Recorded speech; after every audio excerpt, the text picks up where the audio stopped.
गणतंत्र दिवस के दिन पश्चिमी उत्तर प्रदेश की जाट बिरादरी से जुड़े लोगों के साथ गृह मंत्री अमित शाह की बैठक बहुत चर्चा में है।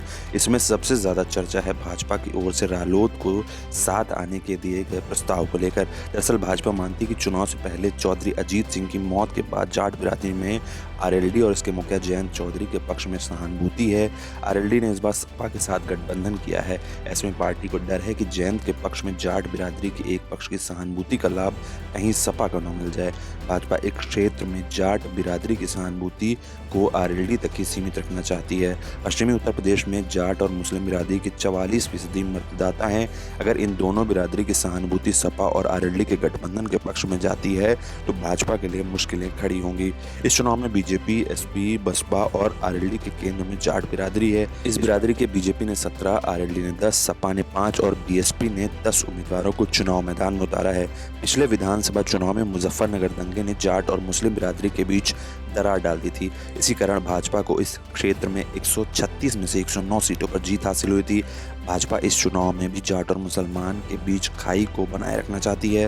भाजपा चाहती है कि पहले आरएलडी के प्रति इस बिरादरी की सहानुभूति कम की जाए, दूसरा खुद को इस बिरादरी के असली हित रक्षक के रूप में प्रचारित किया जाए। भाजपा के रणनीतिकारों का कहना है कि कृषि कानूनों की वापसी के बाद किसान आंदोलन अब पश्चिमी उत्तर प्रदेश में पहले की तरह बड़ा मुद्दा नहीं है। हालांकि मुश्किल इस बिरादरी में आरएलडी के पक्ष में उपजी सहानुभूति है। चुनाव के पहले चौधरी अजीत सिंह के निधन के बाद इस बिरादरी के एक बड़े वर्ग में आरएलडी के प्रति सहानुभूति है। ऐसे में बीजेपी की पहली रणनीति जाट बिरादरी को एसपी से दूर रखने की है। जयंत को भाजपा में आने के प्रस्ताव के जरिए पार्टी संदेश देना चाहती है कि उसकी जयंत से नहीं बल्कि असली अदावत सपा के साथ है। मुजफ्फरनगर के सांप्रदायिक दंगे के बाद साल 2014 के लोकसभा चुनाव में इस बिरादरी का बीजेपी को व्यापक सहयोग मिला था।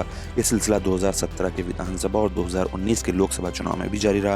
हालांकि इस बार किसान आंदोलन, गन्ना मूल्य भुगतान, गन्ना मूल्य में औसत बढ़ोतरी के कारण जाट बिरादरी के एक पक्ष में गहरी नाराजगी है।